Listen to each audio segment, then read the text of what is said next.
já tá no Facebook, eu vou passar o host para você. Então.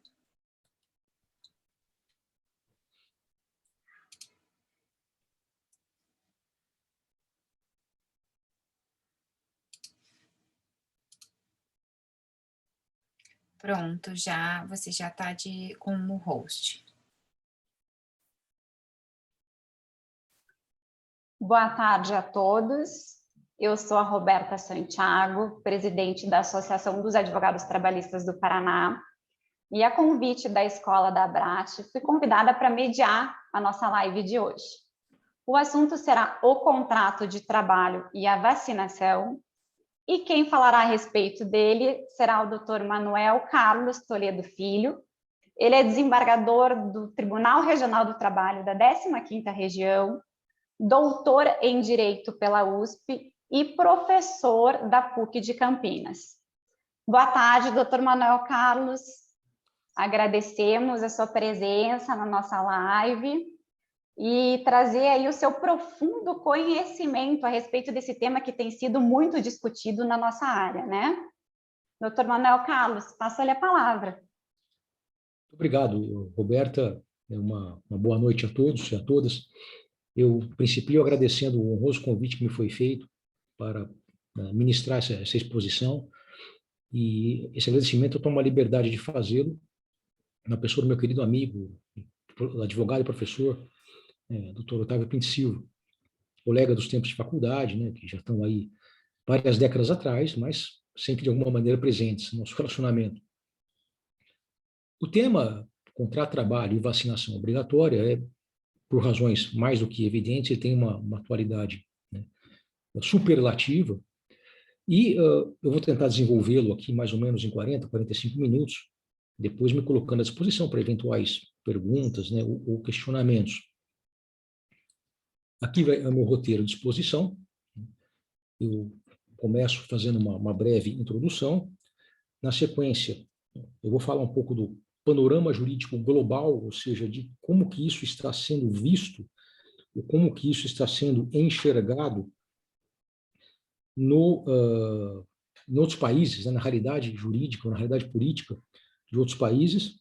Na sequência, eu vou falar do panorama jurídico específico, ou seja, daquilo que nós temos no Brasil a esse respeito. E, por fim, passo para as medidas de rigidez laboral, ou seja, vamos analisar mais especificamente quais são as normas, parâmetros ou preceitos que nós temos que se refere à segurança e ou medidas de prevenção no trabalho, e aí caminhamos para a conclusão. Introdução, portanto. A figura que eu coloquei aqui para abrir a nossa introdução, Edward Jenner, né, que viveu de 1749 a 1823, ele foi um médico e cientista inglês considerado o pai da imunologia. E ele desenvolveu, ali em 1796, a vacina contra a varíola. E já se tinha um certo conhecimento de que você poderia, através de pegando, por exemplo, aquelas casquinhas que ficam nas feridas dos infectados de varíola, e inoculando em outras pessoas, você poderia ter algum resultado de prevenção. Mas também se falava muito na época, que quem trabalhava com o gado, quem trabalhava com bois, vacas, não pegava varíola. Ele percebeu isso, e o que ele constatou? Que a varíola bovina ela era mais amena. Quem trabalhava com gado contraía a varíola bovina, e aí então ficava imune à varíola que acometia as pessoas, acometia os seres humanos. Com base nisso, ele desenvolveu, então, uma vacina bastante eficiente, né, para a época, bastante, né, efetiva, e no Reino Unido, em 1853, se criou, então, através de lei, né, a vacinação obrigatória, um ato, né, ato de vacinação obrigatória, 1853, metade do século XIX. Agora, o que aconteceu, então, na época? Houve resistência a essa vacinação obrigatória, essa vacinação compulsória. E por que houve resistência? Bem, as pessoas, algumas delas entendiam que ter de se vacinar seria uma violação ou uma invasão da sua privacidade, da sua liberdade individual. Outros não queriam se vacinar por razões de convicção pessoal, filosófica, religiosa. e outros tinham medo de que a vacina fizesse mal ao invés de fazer bem, né, que pudessem ficar doentes pegando a vacina. Como houve muita resistência, em 1898, o governo teve que recuar um pouco e estabeleceu a possibilidade, então, da pessoa não se vacinar alegando objeção de consciência. Você já poderia dizer, trazer assim, uma objeção de consciência, olha, eu, por razões tais e quais, eu não quero receber a vacina, né, e tudo bem. Aqui no Brasil, já ali no início do século XX, nós tivemos uma situação muito parecida, né? Eu trouxe aqui para ilustrar o nosso Oswaldo Cruz, né, nosso médico sanitarista, um episódio histórico muito famoso que foi a revolta da vacina, que aconteceu em 1904.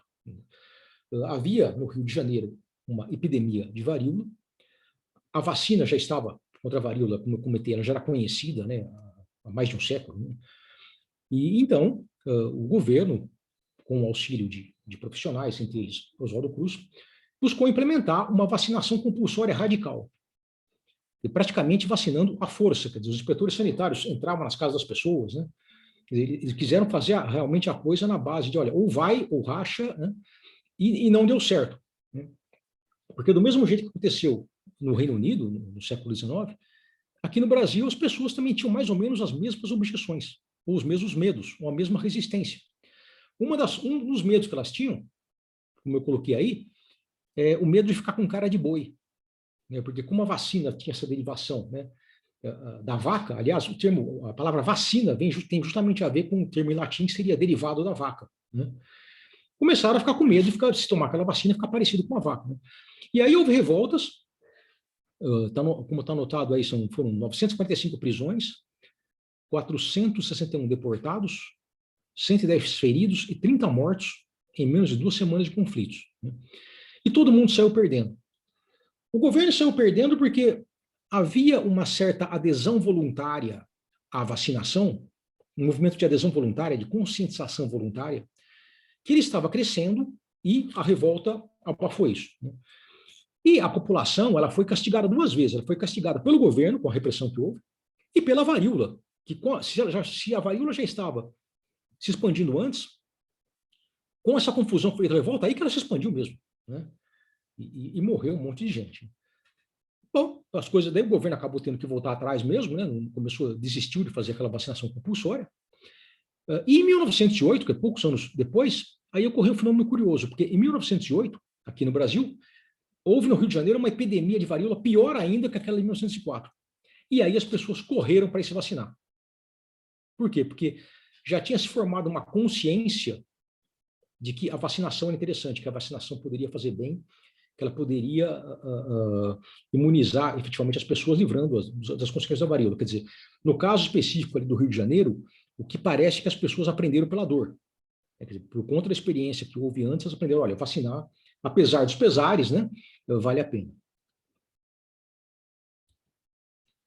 Bem, e agora nós estamos aqui numa situação, né, de pandemia mundial, uma situação que gerou uma perplexidade geral, né, porque realmente nós não esperávamos que isso pudesse acontecer na nossa época, embora nós tenhamos aí vários casos, né, de epidemias registrados na história, algumas inclusive recentes, né, mas nós não imaginávamos que no século XXI, no século da internet, né, da era digital, da quarta, quinta revolução industrial, tecnológica, etc., nós fôssemos ser desafiados por um vírus cujo controle nós não conseguimos a contento estabelecer. Quer dizer, então, nós entramos numa situação de perplexidade geral, mundial, que trouxe uma série, né, de desafios comuns em todas as dimensões, em todos os lugares, em todas as dimensões, inclusive, portanto, como não poderia deixar de ser, na realidade laboral, na realidade específica das relações de trabalho, inclusive, portanto, claro, nas relações de trabalho de caráter dependente ou de caráter subordinado. E qual que seria, né, o panorama jurídico global, né, o panorama global que nós poderíamos extrair desse momento, né, que nós estamos agora vivendo? Eu separei aqui alguns exemplos, né?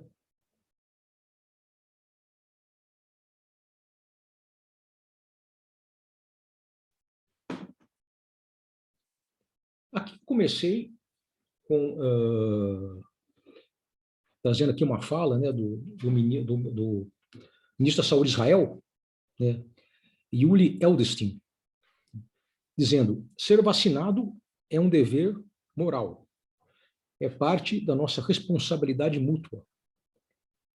Quem não for vacinado ficará para trás. Israel investiu bastante, né, na vacinação coletiva, né, da população, não como se nós podemos extrair aí da fala do ministro, como uma obrigatoriedade legal, mas sim como um dever de caráter moral, né? E parece que deu bastante resultado, porque, como nós soubemos essa notícia, né, após vacinação rápida e lockdown, Israel tem o primeiro dia sem mortes por Covid em 10 meses. Isso em 24 de abril de 2021, né, quer dizer, recentemente. Quer dizer. Ora, dentro desse panorama que nós estamos vendo aqui no Brasil e em outros países, você conseguir ter um dia, né, sem mortes, né, um dia sem mortes, quer dizer, parece que é uma vitória realmente, né, considerável. Então, aparentemente, né, a estratégia adotada pelo governo de Israel, que teve a ver também não apenas com vacinação, mas testes, etc., tudo mais, mas ela parece que resultou bastante bem, né?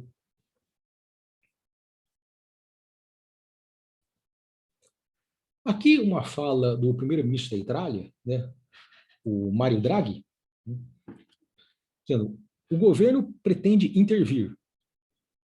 Não é correto que profissionais de saúde não vacinados tenham contato com os enfermos. Então, eu acho que um decreto virá. Uma fala de 26 de março de 2021, né? E em que contexto veio essa fala? O que aconteceu aí foi que alguns profissionais da saúde tiveram contato com pacientes com os quais eles trabalhavam. Esses pacientes acabaram contraindo, né, o coronavírus, desenvolveram a Covid e vieram a óbito. E aí, então, né, o Mário Draghi disse: olha, isso não pode ser. E ele trabalhou, então, com a possibilidade de, eventualmente, se baixar um decreto, né, determinando, né, que a vacinação fosse compulsória para os profissionais da saúde.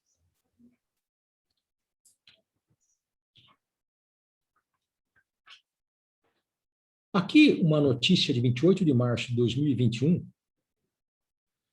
diz: chegando ao sim, a missão de uma casa de repouso para vacinar sua equipe hesitante. Né? Quase todos os residentes em Forest Hills, Distrito de Colômbia, tiveram suas vacinas iniciais do Covid-19 em janeiro, mas quase metade do pessoal declinou. Será que o esforço para mudar suas mentes será bem sucedido? Então, o que nós vimos aí foi um problema muito parecido com o que aconteceu na Itália. Quer dizer, você tinha aí uma casa de repouso, onde os residentes, né, assim, os pacientes, eles foram vacinados, né, mas metade do pessoal ali da casa de repouso, né, da clínica, né, não preferiam não se vacinar. E aí, então, se começou a pensar: olha, nós temos que nos esforçar para que haja essa conscientização, para que os profissionais, né, se imunizem.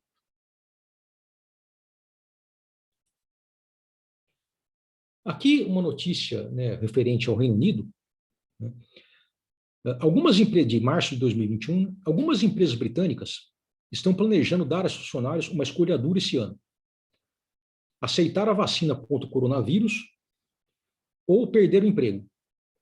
Grupos de direitos trabalhistas se manifestaram contra a política, apelidada de picadas por empregos, no jab, no job, como está ali embaixo, argumentando que as vacinas obrigatórias não impediriam a propagação do vírus, mas poderiam levar à discriminação por motivos socioeconômicos e étnicos.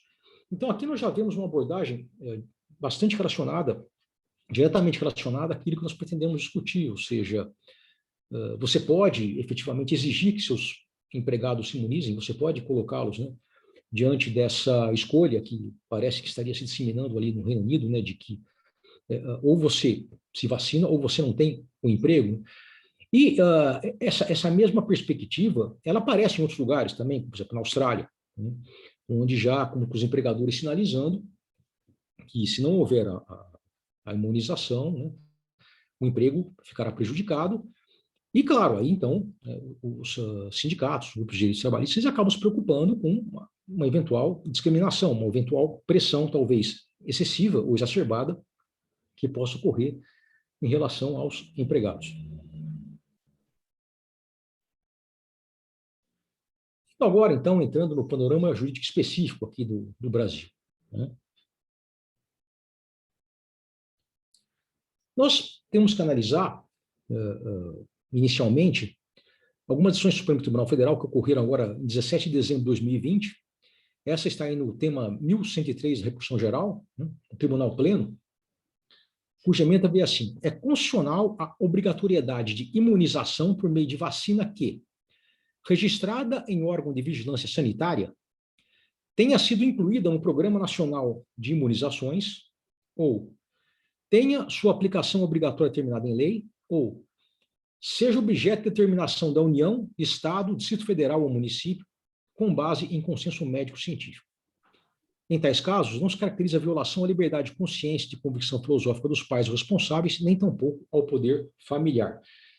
Então, o Supremo Tribunal Federal, nesse julgado, ele disse, olha, disse o quê? Atendido a certas premissas, você sim pode terminar uma vacinação obrigatória, ingressando num terreno mais delicado ainda, que é o terreno justamente do poder familiar, do pátrio poder, né? Daquelas crianças, né, que não teriam ainda condições de decidir por si mesmas, a decisão estaria a cargo dos pais. Então, o Supremo decidiu, olha, o Estado, ele pode entrar nessa esfera privada para determinar a vacinação sem que isso implique violação da liberdade de consciência, sempre e quando se trate de uma providência que poderia ser considerada razoável, ou seja, a vacina tenha sido registrada, né, tenha aplicação obrigatória determinada em lei, seja objeto de determinação estatal com base em consenso médico-científico, quer dizer, você tenha uma base, né, fática legal suficiente para essa providência invasiva, vamos dizer assim.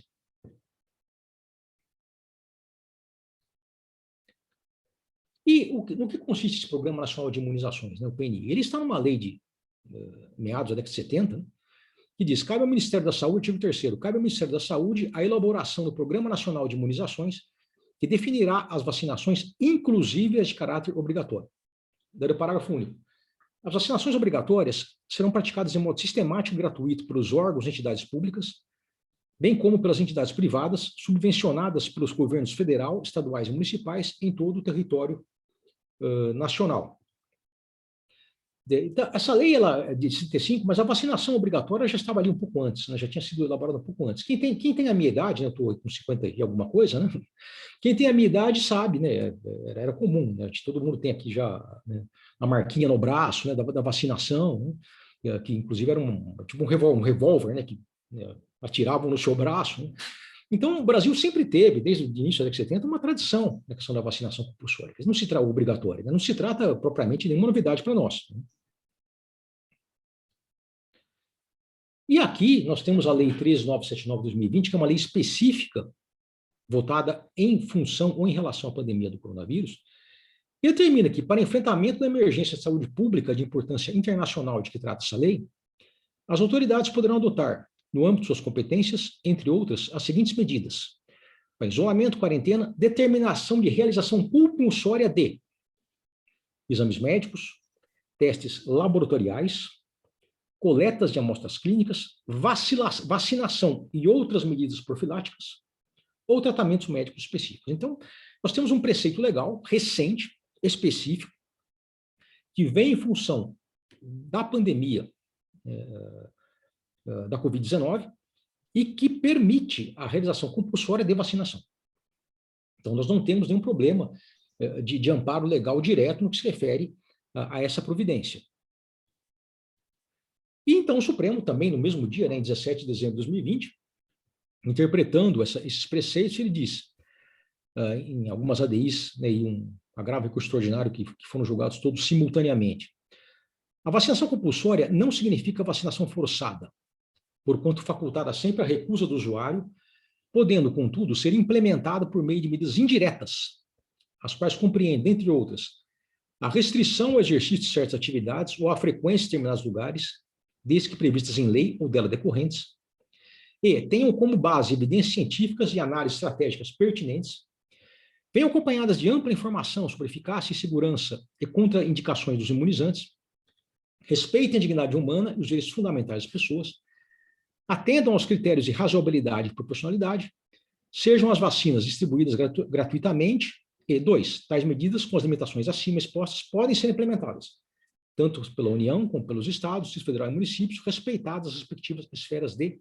competência. Então, o Supremo ele veio, quer dizer, procurar esclarecer o que seria essa vacinação compulsória, dizendo, olha, ela não pode ser uma vacinação à força, como, por exemplo, se tentou fazer em 1904, e que gerou, inclusive, a revolta da vacina, as pessoas sendo vacinadas mano militar, né? Mas você pode estabelecer medidas que seriam medidas coativas ou medidas de estímulo indireto. Pessoal, se você não se vacinar, você não vai poder frequentar tais lugares, você não vai poder exercer tais atividades, você não poderá circular em ambientes tais e quais. Então, uma forma de estimular as pessoas sem constrangê-las diretamente. E, agora, para fazer isso, o Supremo também esclarece, quer dizer, você tem que ter uma base científica consistente, uma base de um consenso científico que seja forte o bastante para dizer, olha, a medida ela é razoável e ela é proporcional dentro do contexto sanitário contemporâneo, dentro do contexto sanitário que estamos a viver. O Supremo, portanto, ele fez uma distinção entre vacinação compulsória e vacinação obrigatória. Notem, a norma fala em compulsória. A norma fala em compulsória. O Supremo fez uma interpretação e trocou para obrigatória. E há uma diferença aí. Por exemplo, a aposentadoria compulsória, aquela aposentadoria que você tem por idade, você vai sair, queira ou não queira.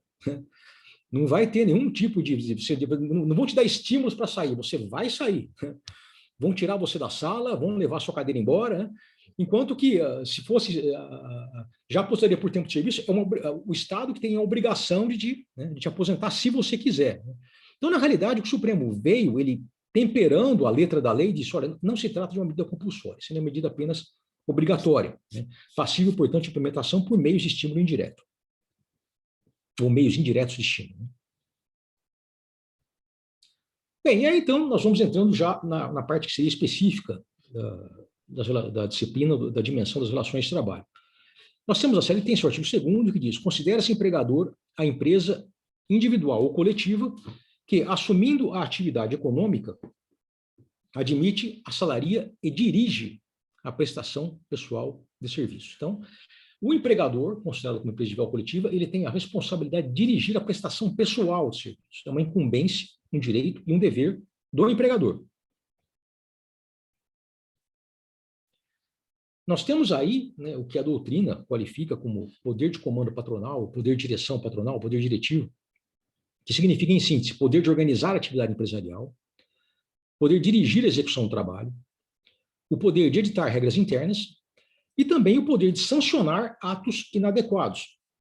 Quer dizer, o empregador, então, ele organiza a sua atividade, organiza a execução da atividade, edita regras internas para que essa atividade possa ser executada e, havendo descumprimento injustificado a essas premissas ou os procedimentos que ele estabelece, então ele teria também poder de sancionar o trabalhador, de sancionar os empregados, teria, portanto, o que se chama em doutrina de poder disciplinar. Aqui uma citação de Nélio Reis, um membro da Academia Brasileira de Direito do Trabalho, advogado e professor, um autor clássico, fez essa fala em 1948. O poder diretivo não implica num direito do empregador de comandar a empresa como senhor absoluto, que tudo escraviza à sua vontade onipotente. Quando se lhe reconhece a faculdade de dirigir, pressupõe-se que ele o faça em atenção ao interesse social a que a empresa está ligada. Interesse este que se biparte entre o fim particular da entidade e as obrigações impostas pela ordem pública e pelos contratos. Em outras palavras, ele não comanda em função de seu título de propriedade, mas como realizador dos fins da empresa. Eu sublinhei essa parte final porque ela me parece muito importante. O poder de comando do empregador, ele não é um poder completamente ilimitado ou que pode ser exercido ao bel prazer do empregador apenas porque o empregador tem vontade de exercê-lo de tal e qual maneira. Não, ele tem que ser exercido em função daquilo que a empresa pretende realizar. Então, ele pode estabelecer procedimentos, pode estabelecer regras, pode adotar premissas, sempre e quando essas regras, procedimentos ou premissas estejam na direção de realizar o fim da empresa, que se pressupõe seja um fim lícito, um fim legal, um fim legítimo.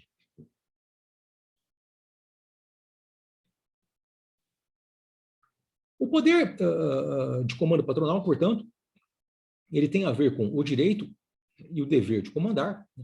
Direito e dever por quê? Porque se a empresa não for bem organizada, e por conta da má organização, isso gerar algum problema, seja para o próprio empresário, seja para trabalhadores, seja para terceiros, ele, o empresário, será o responsável, né? Será legalmente responsável. Mas a esse direito e dever de comandar corresponde um dever de diligência do empregado. Ou seja, o dever de agir com zelo, cuidado, atenção e solicitude.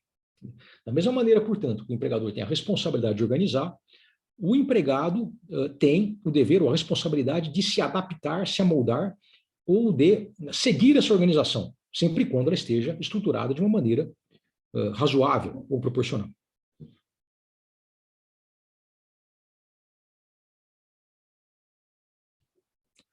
Aqui uma citação da Alice Monteiro de Barros, né, nossa saudosa, né, jurista e desembargadora TRT3. O dever de obediência diz respeito às ordens lícitas, emanadas de quem esteja legitimado a fazê-lo, e não contrárias à saúde, à vida ou à dignidade do trabalhador, quando então a recusa ao seu cumprimento é legítima. Assim, está o empregado desobrigado de cumprir ordens capazes de gerar grave e iminente perigo à sua saúde, ou as que o exponham a situações indignas e vexatórias. O que a professora Alice nos está aqui a ensinar é que esse dever de obediência do empregado, dever de obediência ou de solicitude, né, que corresponde ao poder organizacional, ao poder de comando do empregador, esse dever de obediência ele não é absoluto. Né? Esse dever de obediência ele pode ser relativizado, pode ser modulado através da adoção de uma figura que se chama o direito de resistência. Né? E os resistência. Se a ordem não é legítima, se a ordem é exagerada, se a regra não é proporcional, né? Se o procedimento não é razoável, se aquilo que se determina ou que se estabelece possa colocar o empregado em risco, né? Risco a sua integridade física, a sua sanidade mental, né? Ou possa colocá-lo numa situação que se considere indigna ou vexatória, ele não estaria obrigado a seguir o procedimento, não estaria obrigado a seguir as regras de organização patronal.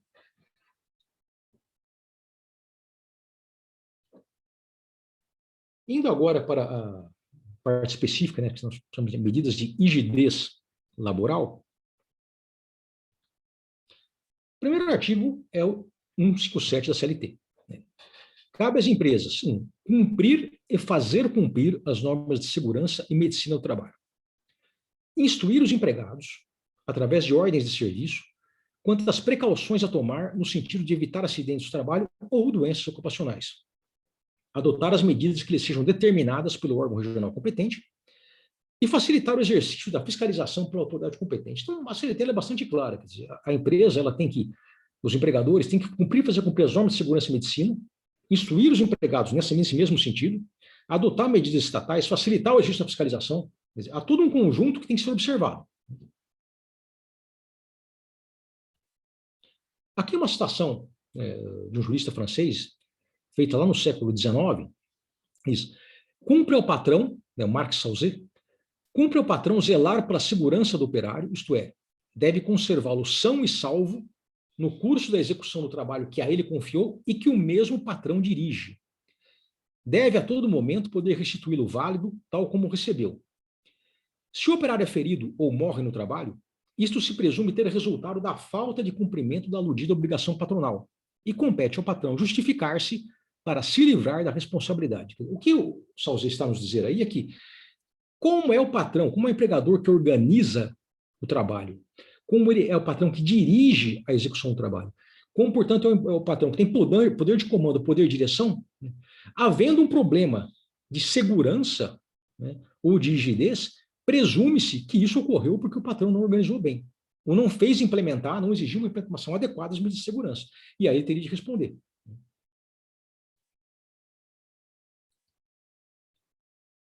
Passando para o artigo 158 da CLT, né, diz: cabe aos empregados observar as normas de segurança e medicina do trabalho, inclusive as instruções de que tratam o item 2 do artigo anterior, colaborar com a empresa na aplicação dos dispositivos desse capítulo. Quer dizer, então a CLT deixa bastante claro que essa obrigação, essa responsabilidade, né, que se refere à segurança e à rigidez do ambiente de trabalho, ela é indiscutivelmente do trabalhador também.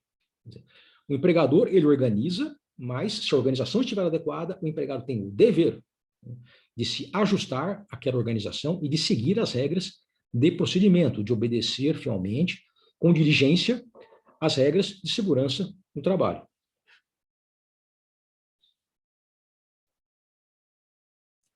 Aqui uma outra citação de um autor clássico, né, o Guilherme Cabanejas, onde diz: ainda que em princípio sejam os trabalhadores os beneficiados pelas normas de prevenção frente aos riscos laborais, estão eles igualmente obrigados a contribuir para a segurança no trabalho, pois a atitude devida de cada um cria um ambiente de maior normalidade para o pessoal restante, já que a catástrofe que desencadeia um imprudente ou um temerário pode alcançar a muitos de seus companheiros e até a totalidade dos empregados do estabelecimento, vítimas do incêndio ou explosão que, mesmo sem intenção, um operário provoque. O Cabanejas não estava aqui se referindo à situação de uma pandemia, né? Mas os exemplos que ele dá se ajustam perfeitamente. Um empregado não imunizado pode contaminar seus colegas, pode contaminar clientes da empresa, consumidores, pode contaminar terceiros. Então, e notem, a contaminação que um não imunizado provoca, ela não vai ficar numa pessoa só, naquele que foi diretamente contaminado, porque desse que foi contaminado vai passar para outros. Quer dizer, você tem um efeito dominó aí. Então, você contamina um colega seu, o colega contamina a família contamina o vizinho contamina o primo, e lá na ponta, né, vai provavelmente ocorrer um óbito, alguém vai falecer, porque você começou a derrubar os dominós. Então, é uma coisa muito complicada, uma coisa muito grave. Agora, algumas referências ao direito comparado, aqui, começando pelo Estatuto dos Trabalhadores da Espanha, no artigo 19, diz: segurança no trabalho. O trabalhador, na prestação de seus serviços, terá direito a uma proteção eficaz em matéria de segurança e saúde no trabalho. E 2, o trabalhador é obrigado a observar as medidas legais e regulamentares de segurança e saúde no trabalho. Então, ele tem direito à proteção e é obrigado a observar as medidas de proteção. Aqui, na Lei Federal do Trabalho do México, artigo 475 bis, o empregador é responsável pela segurança e higiene e pela prevenção de riscos no trabalho, de acordo com as disposições dessa lei, seus regulamentos e normas oficiais mexicanas aplicáveis. É obrigação dos trabalhadores observar as medidas preventivas de segurança e higiene que estabelecerem os regulamentos e normas oficiais mexicanos emitidos pelas autoridades competentes, bem como os indicados pelos padrões de prevenção de riscos ocupacionais. Então, de novo, o empregador é responsável pela segurança e os trabalhadores têm a obrigação de observar as medidas preventivas de segurança. Aqui uma referência ao direito norte-americano, né, o US Code. Há quem diga que nos Estados Unidos não há normas trabalhistas. Bom, o US Code, né, que seria uma compilação, uma consolidação de normas federais, ele tem lá no título 29, são apenas normas trabalhistas. E esse título 29 tem 32 capítulos. No capítulo 15, que seria o capítulo de segurança e medicina do trabalho, nós temos 27 seções. E a seção que eu estou mencionando aí é a seção 654. Então, eles têm normas trabalhistas, sim, e aqui, no caso, estamos falando só das federais, porque lá eles também têm normas trabalhistas estaduais e municipais. O Código de Trabalho da Califórnia, por exemplo, tem 9.104 artigos, quer dizer, ele é mais ou menos quase 10 vezes o tamanho da nossa CLT. E o que diz essa legislação? Diz, ó, todo empregador fornecerá a cada um de seus empregados um emprego em um local de trabalho que esteja livre de riscos reconhecidos que estejam causando ou possam causar a morte ou sérios danos físicos a seus empregados. Deve cumprir os padrões de segurança e saúde ocupacional promulgados sob esse capítulo. Depois, todo empregado deve cumprir os padrões de segurança e saúde ocupacional e todas as regras, regulamentos e ordens emitidos de acordo com esse capítulo que sejam aplicáveis às suas próprias ações ou conduta. Então, outra vez, dimensão dupla, responsabilidade dúplice, bifronte. O empregador é responsável por fornecer um ambiente seguro, o empregado é responsável por observar as regras e padrões que estabeleçam que esse ambiente possa ser considerado seguro. E eu citei aqui esses 3 países, mas na realidade, né, se nós formos examinar a legislação comparada, nós vamos encontrar aí, eu citei mais a Lei contra o Trabalho da Argentina, o Código de Trabalho do Canadá, o Código de Trabalho do Chile, a Lei de Segurança do Trabalho da Coreia do Sul, a República Tcheca, a Polônia, Portugal, Panamá, Federação Russa, Colômbia. No mundo inteiro, o padrão, né, ou a perspectiva é essa. Segurança e medicina do trabalho é uma responsabilidade patronal e um dever do empregado também. Os dois devem colaborar no sentido de que o ambiente de trabalho seja rígido. Voltando, portanto, à CLT, aí nós temos o artigo 158 que diz: constitui ato faltoso do empregado a recusa injustificada a observância das instruções expedidas pelo empregador, na forma do item 2 do artigo anterior, ao uso dos equipamentos de proteção individual fornecidos pela empresa. Então, a CLT é muito clara. Se o empregado não cumpriu o seu dever de diligência, no sentido de observar as regras de segurança em medicina do trabalho, ele estará cometendo um ato faltoso, ou seja, uma infração funcional e, portanto, poderá sofrer uma sanção disciplinar. E aqui, então, né, indo agora aquilo que seria o ponto realmente. Né? Então, tudo isso considerado, o empregado poderia se recusar a receber uma vacinação, ser imunizado, ou o empregador poderia, dentro do seu poder de direção, dentro do seu poder de comando, determinar que o empregado se imunize, ou seja imunizado, apenas trabalhe se imunizado. Essa determinação, essa regra, ou essa premissa, seria legítima, e sendo legítima, sendo proporcional, sendo razoável, não sendo obedecida, poderia ensejar uma eventual punição? Me parece que tudo tem a ver com a questão de nós avaliarmos risco, razoabilidade e contexto. A vacina, ela tem naturalmente, como toda e qualquer medida, né, preventiva, ela pode embutir algum risco. A questão é saber se esse risco seria considerável o suficiente para justificar recusas. Eu coloquei aqui o exemplo do cinto de segurança, por quê? Porque o cinto de segurança ele é uma medida de prevenção, né? Mas quando não utilizada, normalmente o único prejudicado será aquele que não utilizou. Se tem um acidente, somente aquele que não utilizou vai ser vitimado pelo cinto, pelo não uso do cinto. Né? Mas é obrigatório, né? Por lei é obrigatório. E alguém poderia dizer, bom, mas o cinto, eventualmente, ele pode ter um efeito colateral. Ao invés de proteger, o cinto pode ocasionar, na realidade, um óbito. Né? Então, se eu estou com o meu cinto de segurança, eu sofro um acidente, o carro pega fogo, né? Pode ser que eu não consiga me desvencilhar do cinto rapidamente e acabe morrendo queimado. Né? Ou se o meu automóvel ele cai num lago, cai num rio, né? Eu também, por conta do cinto, até por a água invadindo o veículo, mas eu posso não conseguir me soltar, me libertar e acabar morrendo afogado. Quer dizer, então, existe essa possibilidade de, por conta de estar utilizando o cinto, eu ter uma morte ou afogado ou queimado, duas mortes horríveis. Né? Eu peguei aqui uma citação de um advogado, né, especialista em responsabilidade civil dos Estados Unidos, que diz o seguinte: carros raramente pegam fogo ou afundam em lagos. Apenas cerca de 3% dos incêndios em automóveis resultam de colisões, enquanto os acidentes com água são ainda mais raros. Resumindo, os benefícios de segurança de ser restringido superam em muito o potencial de ficar preso. Me parece que esse é o centro da questão. Eu poderia argumentar que eu tenho lá 3%, vamos colocar para chutar para cima, né? Vamos colocar até 5% de eventualmente usando o cinto, eu cair num lago ou o carro pegar fogo e o cinto me prejudicar. Só que tem 95% de possibilidade do cinto, na realidade, me auxiliar, proteger, né? Salvar minha vida. E aí, então, por conta dos 5% eu posso recusar? Né? Me parece que, quando nós estamos vivendo em sociedade, nós temos que fazer certas concessões. Isso é algo inevitável. E sendo estabelecido, né, pelas autoridades sanitárias que a vacina, o risco, né, de efeitos colaterais, ele não seria significativo ou não seria suficiente para determinar recusas, né? Então, aí, a determinação no sentido de só trabalhar imunizado ou de imunizar-se para trabalhar seria razoável ou seria legítima. Sendo razoável ou sendo legítima, ela deveria ser atendida sob pena de sanção disciplinar. E claro que isso vai ter de ser analisado dentro de cada contexto ou de cada caso específico. Né? As sanções disciplinares, como nós sabemos, seriam advertência, suspensão, justa causa, não necessariamente.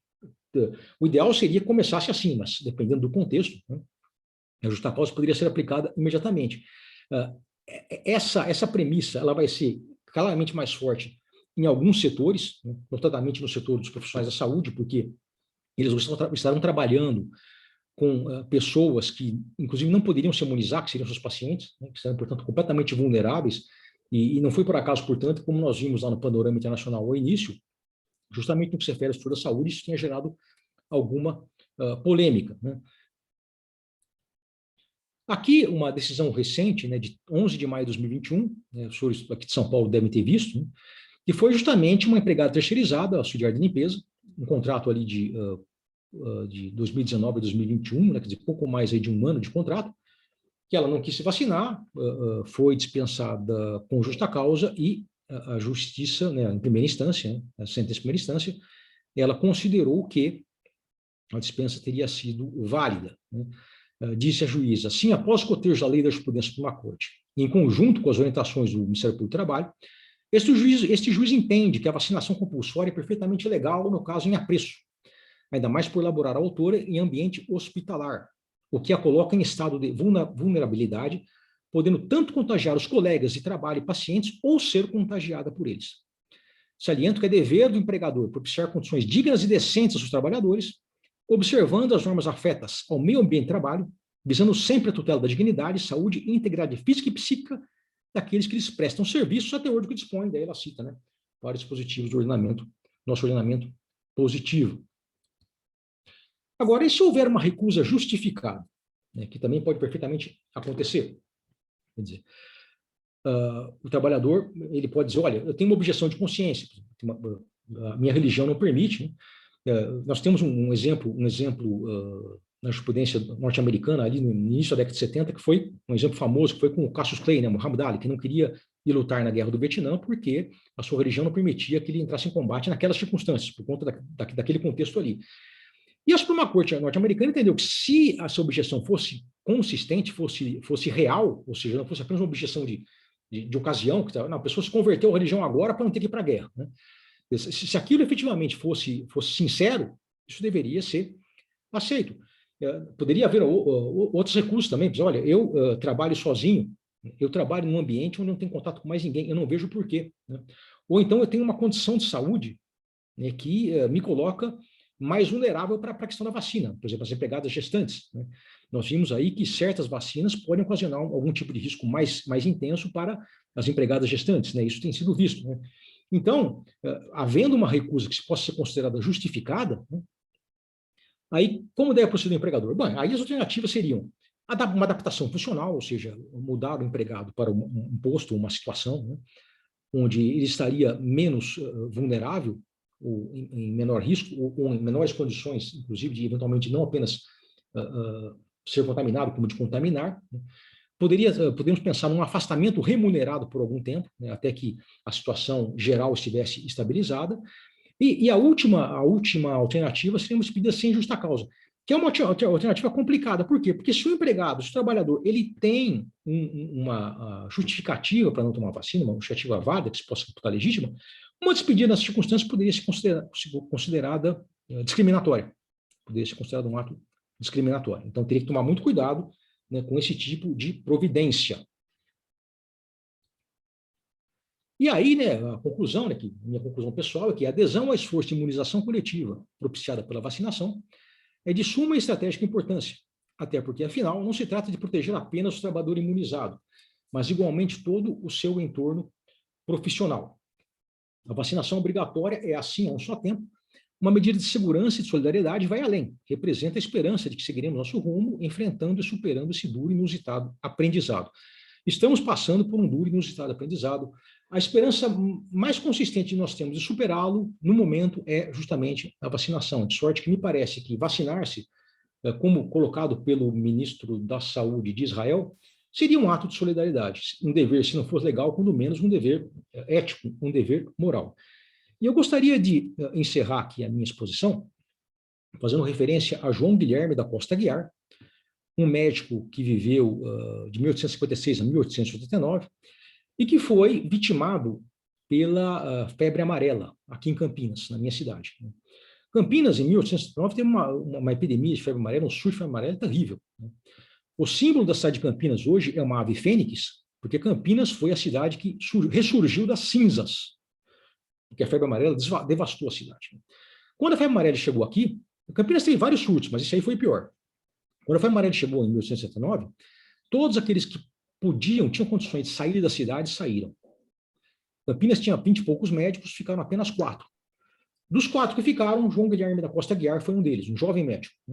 Ele mandou a família dele para Itu, onde ele tinha ali uma fazenda, e ele ficou em Campinas. Ficou em Campinas cuidando daquelas pessoas que não tinham condições de ir para outro lugar, notadamente ex-escravos, né, e imigrantes pobres, principalmente italianos. Chegaram a morrer em Campinas, naquela época, 40 pessoas por dia. E era uma batalha terrível, porque os médicos não sabiam qual era aquele inimigo que eles estavam combatendo. Eles não sabiam, por exemplo, que o mosquito era o vetor da doença. Eles combatiam algo que eles não conheciam, né? E Costa Aguiar se recusou a sair, né? Acabou contraindo febre amarela, né, e vindo a óbito. Tem um projeto de lei correndo na Câmara dos Deputados, projeto de lei 2823 de 2020, cujo objetivo é escrever o nome de João Guilherme da Costa Aguiar no livro dos heróis da pátria. Seria muito importante que esse projeto fosse aprovado nesse momento para prestar uma homenagem, não apenas a Costa Aguiar, mas a todos os profissionais da área da saúde, médicos e não médicos, que naquela época, como hoje, ficam ali na linha de frente, se arriscando, se expondo, né? Muitas vezes, inclusive, se contaminando e passando mal para que nós possamos passar bem. Eles se arriscam para nos proteger.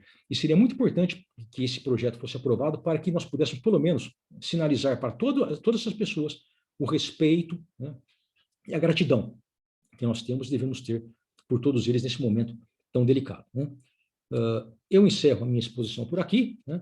Fico, então, aí à disposição para eventuais perguntas, né, ou comentários. Obrigado.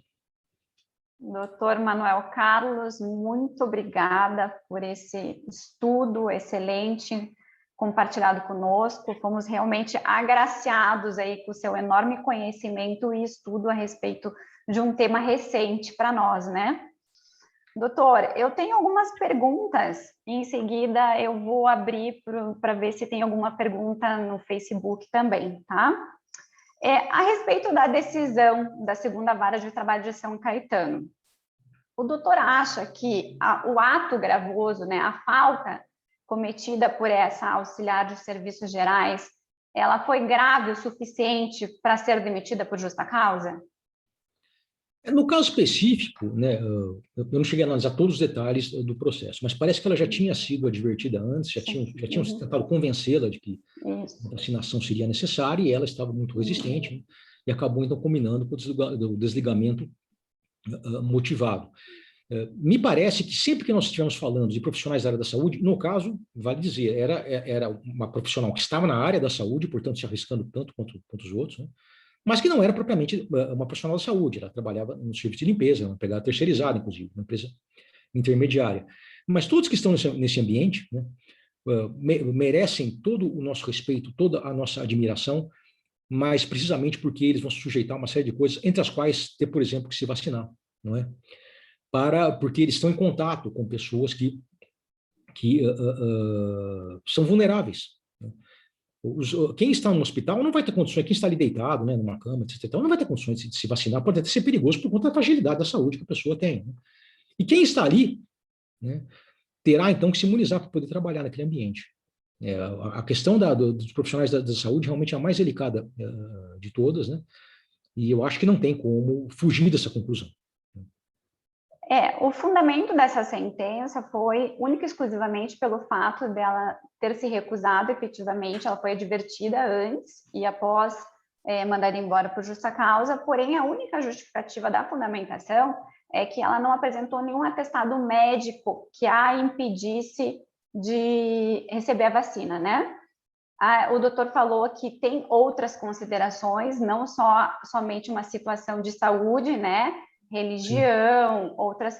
O doutor acredita que outras situações que venham a ensejar o empregado a recusar a vacina também deverão ser avaliadas com a gravidade, com a mesma gravidade, ou o doutor entende que cada caso é um caso e deve sim ser avaliado o motivo específico da recusa? Não, sempre cada caso será um caso, né? Esse motivo específico da recusa é muito importante, porque, como nós vimos, desde o século XIX, lá no Reino Unido, nós temos a questão da objeção de consciência. Uhum. Existem certas pessoas que para elas, a vacina, o ato de se vacinar, ou mesmo de tomar outras medidas, como, por exemplo, transfusão de sangue, né? Enfim, são invasivas demais, afetam a própria personalidade, né? Ele se sente invadido como pessoa, como ser humano, então para ele é muito complicado. Então, se ele tem uma objeção nesse sentido, que é sincera, isso que eu digo, não pode ser de ocasião, quer dizer, a pessoa, olha, agora, né, a minha religião não permite. Quando você professa a religião desde quando? Desde ontem. Uhum. Então, tem que ser uma coisa realmente sincera, né? Sendo sincera, então, aí acho que não há como o Estado chegar a esse radicalismo de impor, nem o Estado, nem o empregador. Então, aí nós temos que ver as alternativas, que seriam aquelas, né? Como eu mencionei antes, uma readaptação funcional, um afastamento, enfim. O doutor comentou também pelo fato dela trabalhar em um hospital, né? E isso ser, sim, mais grave. Sim. Avaliando atividades diversas, né? O doutor mesmo falou, uma pessoa que trabalha em teletrabalho, em home office, ou que não tem contato com colegas de trabalho. Eu vou colocar um exemplo, por exemplo, os motoristas de transporte público, né? Eles têm, sim, um contato com colegas e também têm contatos com a população.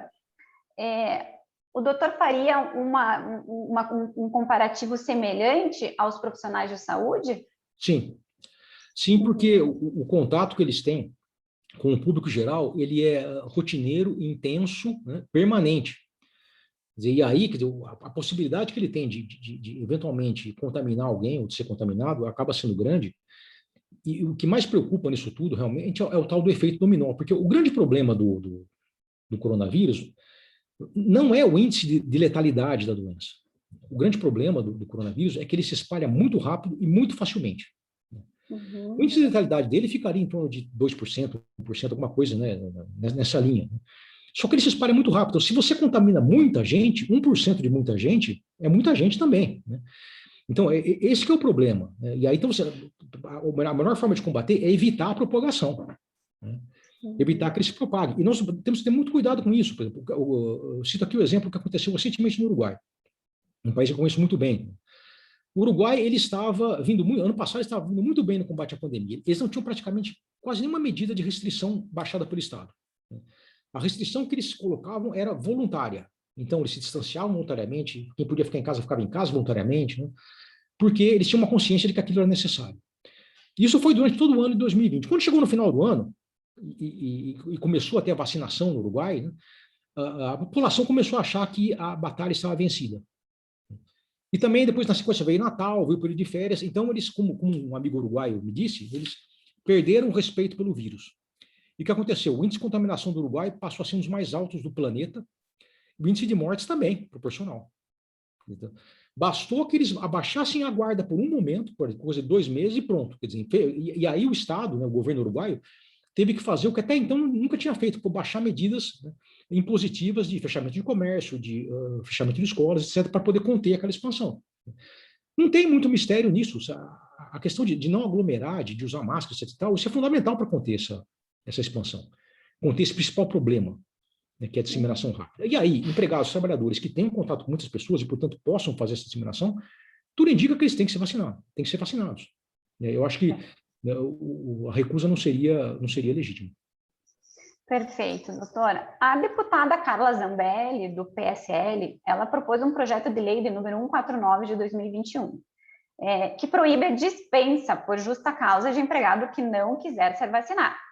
Na proposta que está em análise na Câmara dos Deputados, ela considera a dispensa discriminatória, sob risco do empregador ter que pagar indenização por dano moral, material e verbas rescisórias. A alegação dela é a seguinte, que não há no ordenamento jurídico pátrio, em matéria trabalhista, qualquer previsão legal que considere falta grave a recusa à imunização contra o Covid-19.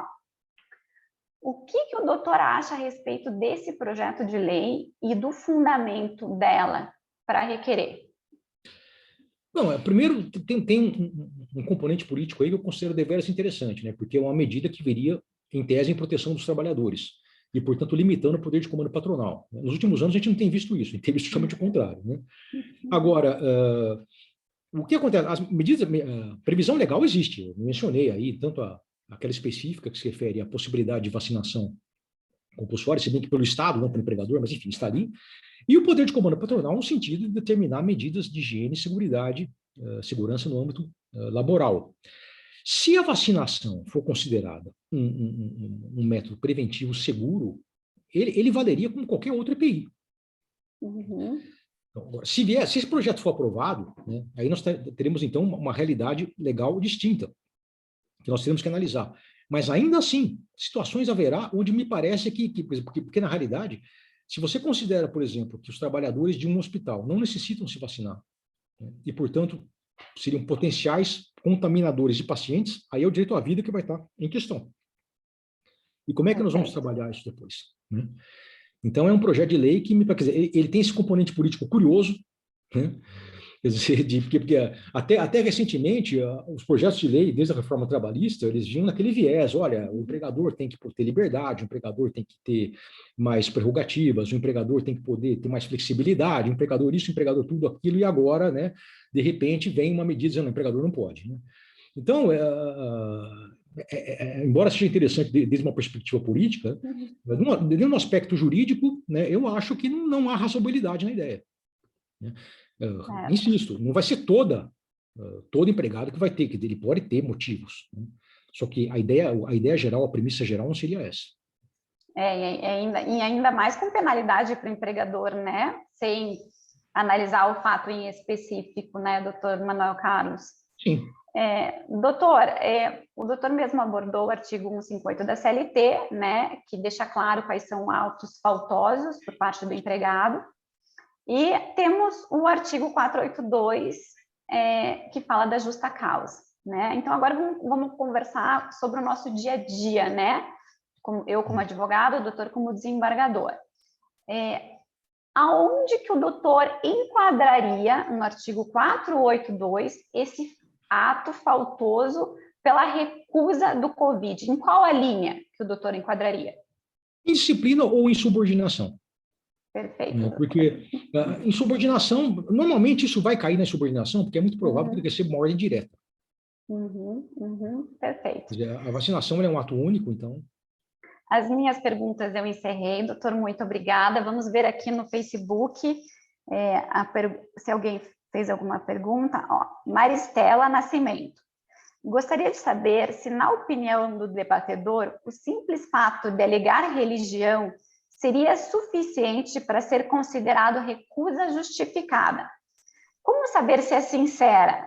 O empregado teria que provar? Ele teria, sim, eu acho que... Porque se você provar uma coisa íntima, é muito difícil, mas se ele demonstrasse que aquela religião, né, que ele segue há bastante tempo, tem essa premissa, né, e normalmente as religiões que têm essa premissa é muito fácil você demonstrar que elas têm, não tem maiores dificuldades. Né? Sim, seria uma recusa justificada. Não sendo uma adesão oportunista, sim, seria uma recusa justificada. Perfeito. Tem aqui do Cassiano Boneco de Mel, ele pergunta, e para as atividades consideradas essenciais perante o município? Poderíamos aplicar uma justa causa caso o colaborador venha a negar a receber a vacina?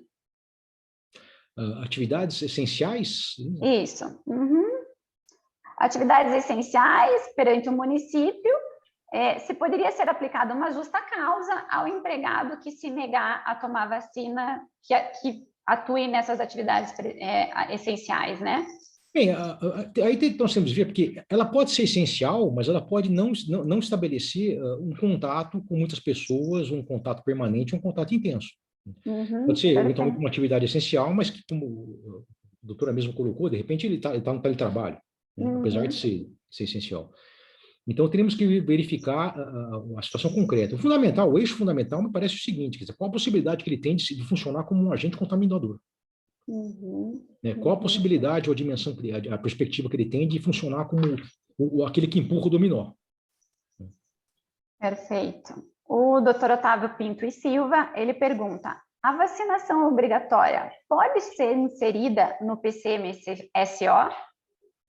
Eu acho que é o que vai acontecer, né?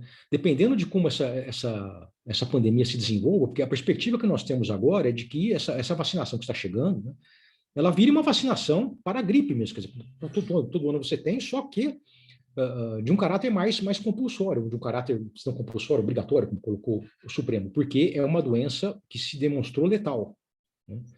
Ela se demonstrou letal. Então, me parece que a ideia será a tendência será que no futuro seja incluído mesmo como uma medida de prevenção geral. Assim, olha, tem de ter isso. Né? Perfeito. Eu acho que caminhamos para isso.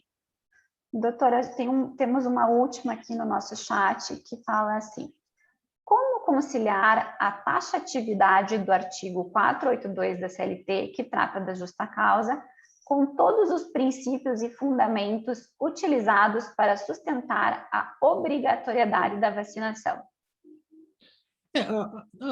As previsões que estão no 482, né, Nós falamos agora há pouco aí da indisciplina e da insubordinação, mas, na verdade, o 482, quando você tem lá a figura do mau procedimento, né, aquilo lá é um tipo aberto.